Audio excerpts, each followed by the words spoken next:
इससे पहले वाले वीडियो में हमने फर्टिलाइजेशन को क्लियर किया है, male female reproductive systems, sperm formation, है ना, स्पर्मेटोजेनेसिस, oogenesis, सब कुछ ख़त्म कर दिया है ऑलमोस्ट। अब लास्ट जो है वो है इम्प्लांटेशन। इसके बारे में पढ़ेंगे क्योंकि हमने इससे पहले पढ़ा था क्या, fusion of male and female gamete that is sperm and ovum, जिससे बना था जायगोट, ठीक है, और उसे हम बोलते हैं फर्टिलाइजेशन की प्रोसेस। अब हम पढ़ने वाले हैं इम्प्लांटेशन यानी कि जायगोट का डेवलपमेंट, ठीक है। इम्प्लांटेशन का मतलब जो होता है वो जायगोट जो होता है ना बन गया है, वो ये जो यूट्रस का जो अंदर वाला वॉल है एंडोमेट्रियम, इस पे आके चिपक जाता है और यहाँ पे यूट्राइन के टिश्यूज़ वगैरह इसको कवर कर लेते हैं, ठीक है। बताऊँगा प्लेसेंटा वगैरह बनता है, इससे ये नरिशमेंट प्रोवाइड करता है और धीरे धीरे बेबी बड़ा होता है, ठीक है। जायगोट से एम्ब्रियो वगैरह कैसे बनता है, फीटस कैसे बनता है, देन वो वेल डेवलप्ड चाइल्ड या बेबी कैसे बनता है, ये आपको बताने वाला हूँ इस वीडियो में। So without wasting your time let's start the video. So implantation का मतलब क्या होता है, ठीक है, कि इम्प्लांटेशन का मतलब क्या होता है, जो जायगोट होता है वो एंडोमेट्रियम वॉल में आके ऐसे चिपक जाता है और वहाँ पे बहुत सारे जो टिश्यूज़ वगैरह होते हैं वो उसका हेल्प करते हैं ताकि वो क्या कर सके, डेवलपमेंट कर सके। इम्प्लांटेशन मतलब वो उसमें इम्बेड हो जाता है, क्या धंस जाता है एंडोमेट्रियम की वॉल में। और एंडोमेट्रियम की वॉल को मेंटेन कौन करता है, प्रोजेस्टेरॉन। प्रोजेस्टेरॉन कहाँ से सीक्रेट हो रहा है, कॉर्पस लूटियम से। सारी चीज़ें पिछले वीडियो में मैं डिस्कस कर चुका हूँ, ठीक है। अब देखते हैं जायगोट का डेवलपमेंट। ओके, तो जायगोट फर्स्ट डे फर्टिलाइजेशन, यानी फर्टिलाइजेशन है उसके बाद एक दिन हो गया, ठीक है, आफ्टर फर्टिलाइजेशन ये फर्स्ट डे है, जायगोट बना। जायगोट का 2 सेल स्टेज हुआ, 2 सेल से 4 सेल स्टेज हुआ, ये माइटोटिक डिवीजन हो रहा है, ठीक है। इसे हम क्लीवेज ऑफ जायगोट कहते हैं। 2 से 4 हुआ, ठीक है, 4 से 8 हुआ, इसको हम क्लीवेज ऑफ क्या बोलते हैं, जायगोट बोलते हैं। क्लीवेज मतलब टूटना, यानी कि एक सेल का टूटा।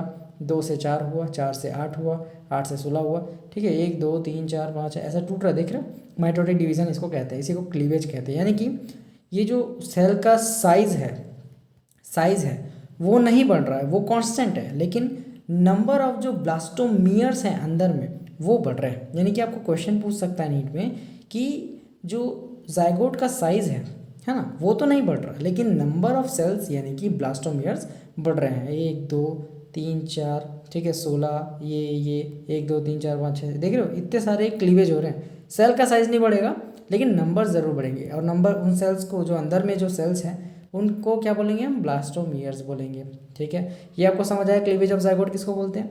जब 8 सेल स्टेज के बाद जब वो 16 सेल स्टेज में आ गए, यानी कि 8 से 16 सेल स्टेज को हम क्या बोलते हैं, मोरूला बोलते हैं। क्या बोलते हैं, मोरूला। अब हम उसे जायगोट नहीं बोलेंगे। 8 से 16 सेल स्टेज हो गया तो उसे हम बोलेंगे मोरूला। अब मोरूला क्या होता है, hard ball shape like structure होता है, फुटबॉल के जैसा होता है, जिसमें 8 से 16 सेल होते हैं। और उसके बाहर की लेयर को हम बोलते हैं जोना पेलोसिडा। यहाँ पे भी जोना पेलोसिडा था और यहाँ पे भी है, ठीक है। जोना पेलोसिडा लेयर का काम क्या होता है, ठीक है, मेन चीज़ आपको बताया था कि ये स्पर्मी को रोकता है, यानी कि बहुत सारे एक से ज़्यादा स्पर्म्स को ओवम के अंदर एंटर करने से रोकता है। अब जोना पेलोसिडा का लेयर का काम यहाँ तक तो खत्म हो गया, अब ये डीजनरेट होगा, ठीक है। तो मोरूला स्टेज के बाद ब्लास्टोसिस्ट स्टेज में जोना पेलोसिडा डीजनरेट हो जाती है। ये चीज़ क्वेश्चन नीट में आ गया था, ठीक है। अब यहाँ पे आपको इस डायग्राम को बताता हूँ जो कि जोना पेलोसिडा के बाद आता है, ठीक है। तो पहली चीज़ ध्यान से देखो, यहाँ पे ये जो चीज़ें हो रही, ये फर्स्ट डे था और ये चीज़ें किस में हुई, सेकेंड और थर्ड डे में, ठीक है। क्लीवेज ऑफ जायगोट सेकेंड और थर्ड डे पे हुआ। फोर्थ डे पे क्या बनता है, 8 से 16 सेल स्टेज यानी कि मोरूला बनता है, ठीक है, समझ आया। ये सब फर्टिलाइजेशन के बाद हो रहा है, ठीक है जी। अब यहाँ पे देखो, और फिफ्थ डे पे है ना, फर्टिलाइजेशन के बाद 5वें दिन पे ब्लास्टोसिस्ट बनता है। अब ब्लास्टोसिस्ट क्या होता है, ठीक है, मोरूला स्टेज के बाद ब्लास्टोसिस्ट स्टेज आती है। 8 से 16 सेल स्टेज था और सेल्स बढ़ेंगे, ठीक है। और जोना पेलोसिडा की जो लेयर यहाँ पे थी वो डिजनरेट हो चुकी है, समझ रहे हो। वो जो थी मतलब जोना पेलोसिडा वो डिजनरेट हो चुका है।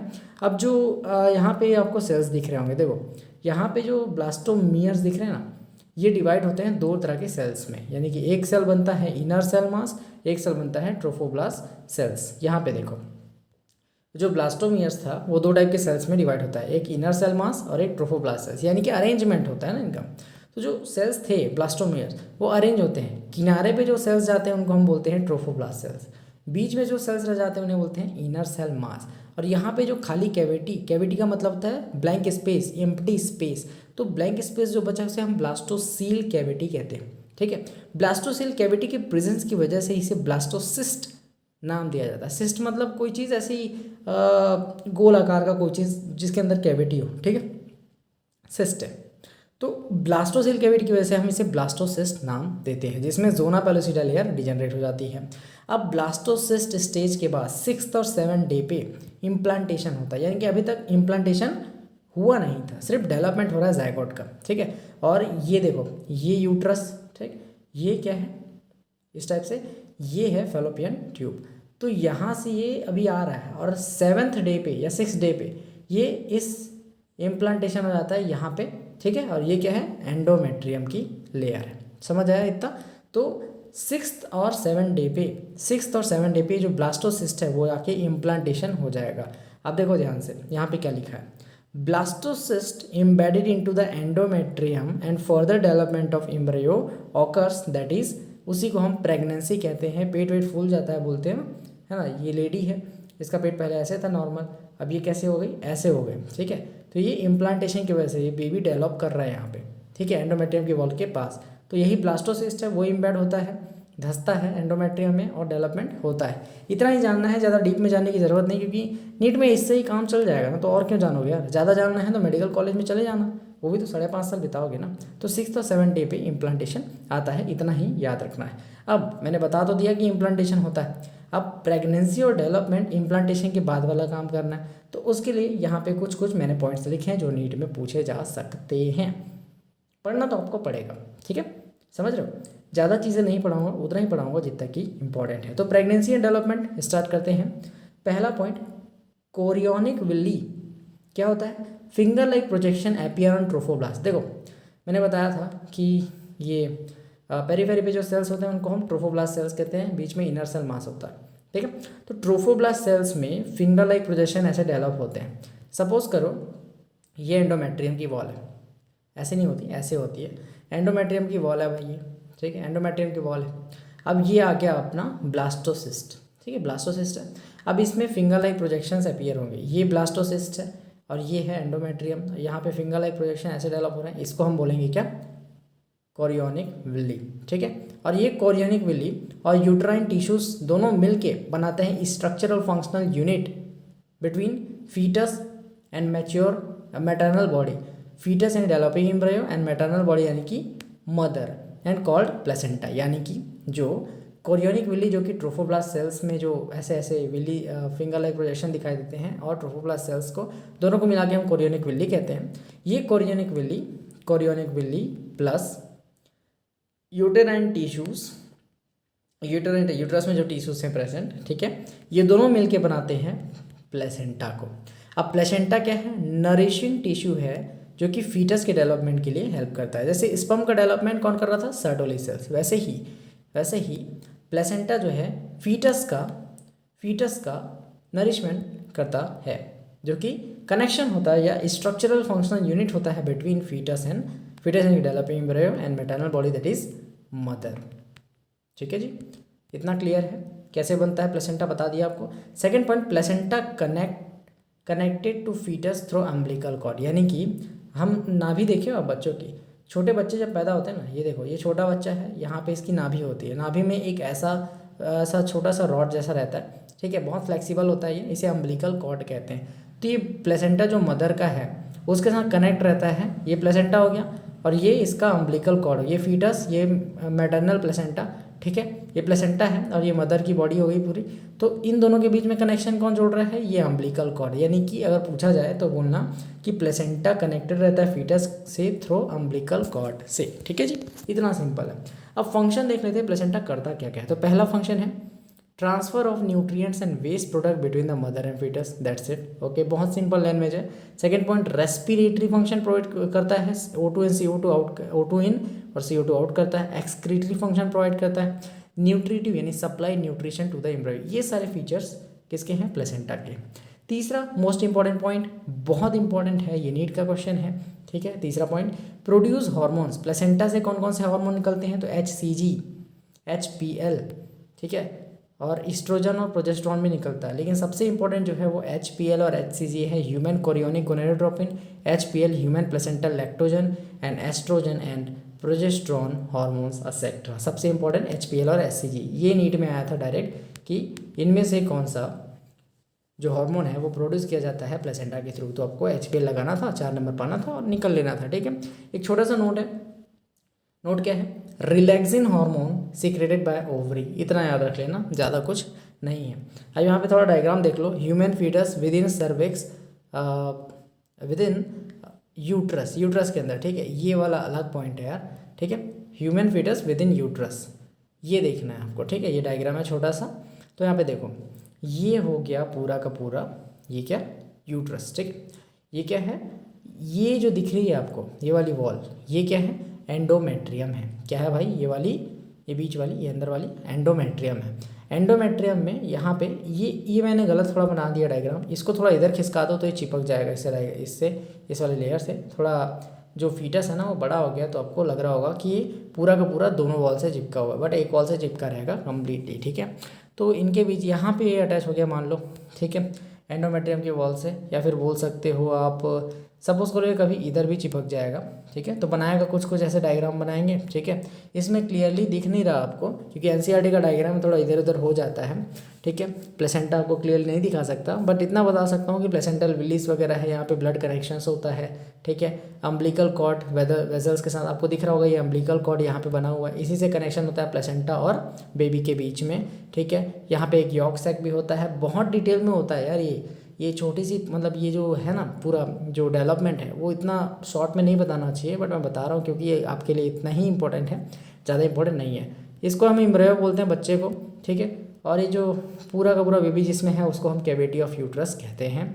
इतना ही जानना, ज़्यादा कुछ जानना नहीं है। लेकिन आप कहोगे कि जब कभी कभी मेंस्ट्रुएशन वगैरह आता था वो सब बंद हो गया है ना, तो ये जो द्वार था वो भी तो बंद होना चाहिए ना, ताकि कुछ चीज़ बाहर मत आए, बेबी का अबॉर्शन मत हो। तो उसके लिए क्या होता है, सर्वाइकल म्यूकस बन जाता है, ठीक है। Plug of mucus in cervix, यहाँ पे सर्विक्स पे म्यूकस हो जाता है, उसको सर्वाइकल म्यूकस कहते हैं, ठीक है। इसकी वजह से ये पूरी तरीके से बंद हो जाता है, ठीक है। और जब बेबी का डिलीवरी होता है तो वाटर बैग सबसे पहले फटता है, वो सब आपको बाद में पता चलेगा मेडिकल कॉलेज में जाओगे तब, ठीक है। अब इस सिर्फ पॉइंट्स याद करो जिससे आप मेडिकल कॉलेज में जा सको।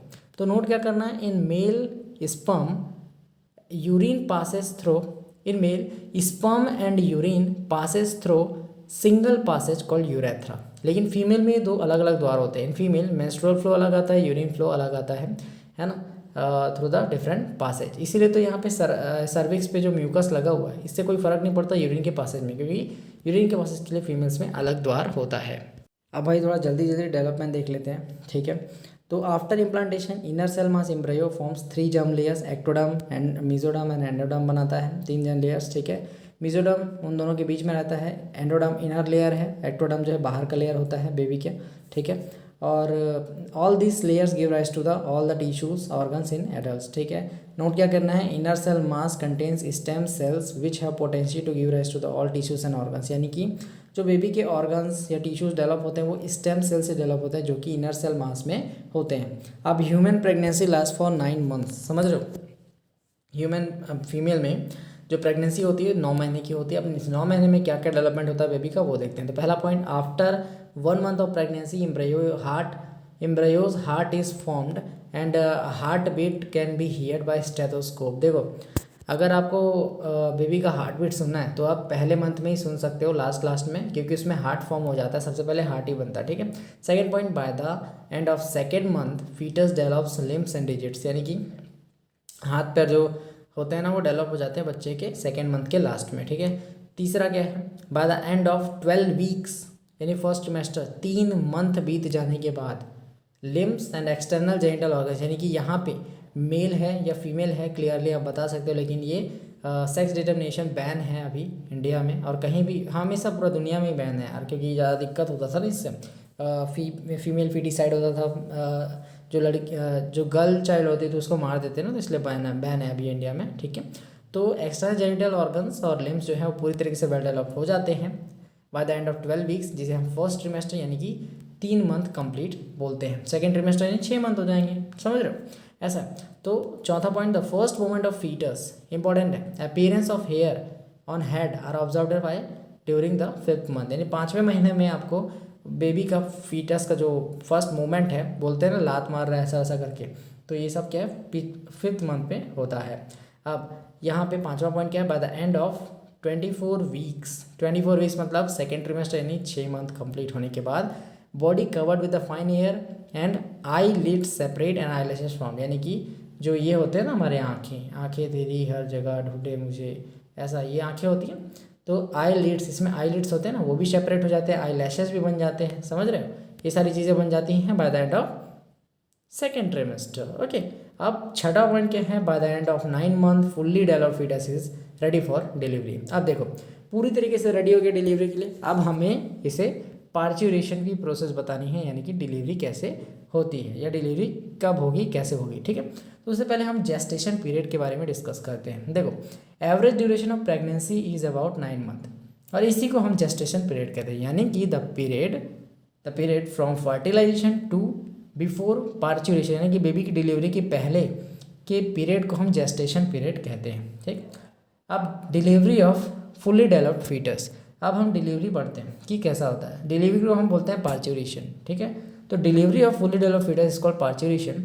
तो पहला पॉइंट पार्च्यूरेशन के लिए क्या है, parturition is induced by complex neuro endocrine mechanism, ठीक है। ये न्यूरो एंडोक्राइन मैकेनिज्म से इंड्यूस होता है, और इसका जो सिग्नल है, सेकेंड पॉइंट क्या है, बहुत इंपॉर्टेंट है कि पार्च्यूरेशन का सिग्नल कहाँ से भेजा जाता है या किसकी वजह से होता है। तो signals for parturition originates from fully developed foetus, एक तो फीटस रिस्पॉन्सिबल होगा क्योंकि बड़ा हो गया उसको निकलना है बाहर, एंड द प्लेसेंटा, ठीक है, which induce mild uterine contraction called foetal ejection reflex. देखो जब बेबी थोड़ा बड़ा हो गया है, अब बेबी बड़ा हो गया है, यूट्रस में अब समाहित नहीं होगा, ठीक है, इसको बाहर निकलना है, तो इसके लिए क्या बोलेगा, सिग्नल भेजेगा, मम्मी मेरे को बाहर निकलना है, तो इसके लिए क्या भेजेगा, सिग्नल।